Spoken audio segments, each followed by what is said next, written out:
Good morning team mind matters. আশা করি আপনারা সবাই খুব ভালো আছেন। আমি নিবেদিতা ধর। আজকে একটা খুব কমন বিষয় নিয়ে আলোচনা করতে এসেছি, সেটা হলো parenting related. Guilt free parenting কাকে বলে? অল্প বিস্তর আপনারা সবাই হয়তো কোনো না কোনোভাবে এক্সপিরিয়েন্স করেছেন গিল্ট হওয়াটা, বা কোনো না কোনোভাবে আপনারা গিল্ট ট্রিপে হয়তো গেছেন কোনো না কোনো সিচুয়েশনে। সেই বিষয়ে পরে আসছি। আপনারা অবশ্যই কমেন্ট বক্সে আপনারা শেয়ার করতে পারেন আপনাদের এক্সপিরিয়েন্সেস। এবারে গিল্ট ফ্রি কথাটার কিন্তু অনেক তাৎপর্য আছে। গিল্ট ফ্রি কিন্তু এইটা নয় যে আমি পারমিসিভ হব, বা আমি যখন দেখছি কোনো বিহেভিয়ার ইনকনভিনিয়েন্ট, বা যে বিহেভিয়ারটা আমার মানতে একটু সমস্যা হচ্ছে, বা যে বিহেভিয়ারটা হয়তো সোসাইটিতে খুব একটা ভালো ফল দেবে না, এবং সেটা আমি দেখছি আস্তে আস্তে ডেভেলপ হচ্ছে, সেখানটায় আমি দেখেও চুপ করে আছি, বা আমি কিছু বলছি না যাতে আমার গিল্টি না লাগে কোথাও। কারণ কি, আমি হয়তো সবসময় আমার সন্তানের সাথে টাইম কাটাতে পারছি না।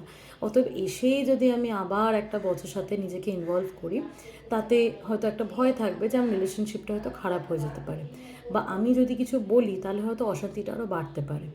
তো নানান রকমভাবে কিন্তু একটা গিল্ট আমাদের মধ্যে কাজ করে অ্যাজ পেরেন্টস বা কেয়ার গিভার্স। এই ক্ষেত্রে আমি বলবো, আপনারা একটু খেয়াল করবেন যে কথাগুলো আপনারা বলছেন সেটা কতটা লজিক্যাল। সেটা কি আপনি তার লেভেলে এসে তাকে বোঝাতে পারছেন? কারণ অনেক সময় হয় তাদের মাইন্ডসেট এবং আমাদের মাইন্ডসেটে কিন্তু ডিফারেন্স থাকে, এবং এটা থাকাটাই স্বাভাবিক। তো আপনি তাদের লেভেলে গিয়ে কতটা তাকে রিজনিং দিয়ে বোঝাতে পারছেন, কতটা লজিক্যালি তাকে বোঝাতে পারছেন। দুই হলো, যখন কথা বলছেন সেই সময় আপনার ভয়েস টোনটা কীরকম রয়েছে। অনেক সময় হয় কমিউনিকেশনে আমাদের টোনটা খুব ম্যাটার করে, যার জন্য আমাদের সামনাসামনি কথা বলে আবার অনেক সময় প্রবলেম সলভও হয়ে যায়, যেটা হয়তো আমাদের টেক্সট মেসেজে নাও হতে পারে। তো টোনটা ইজ ভেরি ইম্পর্ট্যান্ট। কীভাবে বলছেন, ওদের লেভেলে গিয়ে কতটা আপনি বোঝাতে পারছেন, এবং যেটা সব থেকে ইম্পর্ট্যান্ট সেটা হলো আপনি তাকে কতটা বুঝছেন। সেই ফিলিংটা কি তার কাছে কোনোভাবে পৌঁছাচ্ছে? সে যতক্ষণ ভাববে যে আমাকে ডিকটেট করছে, বা আমাকে শাসন করছে, বা আমাকে একটা জ্ঞান দিচ্ছে, তাহলে কিন্তু এই এক্সারসাইজ হয়তো নাও কাজ করতে পারে। আপনি যদি তাকে এই ফিলিংটা দিতে পারেন যে তোমার ফিলিংসটাও ভ্যালিড, তবে আমার এই মনে হয়েছে, তোমার কি মনে হয়, তুমি এবার এই ব্যাপারে আমরা ডিসকাস করতে পারি বা ব্রেনস্টর্ম করতে পারি। এই জায়গাগুলো একটু খোলাভাবে আলোচনা করলে আমার মনে হয় একটু প্রবলেমটা সলভ হতেও পারে। আরেকটা জিনিস যেটা ভীষণ ইম্পর্টেন্ট, সেটা হলো আই স্টেটমেন্টটা ইউজ যত করবেন তত বেটার।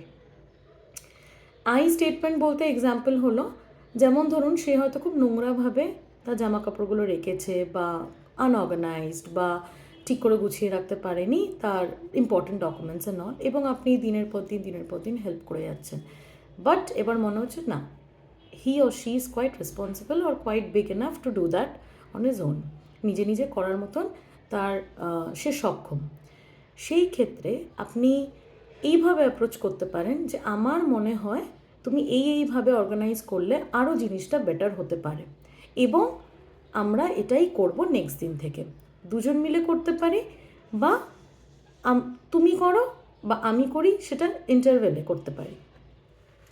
কিন্তু তাকে জিনিসটা মডেলিং করে দেখাতে হবে, আপনিও করছেন সেও করছে, it's like a team work.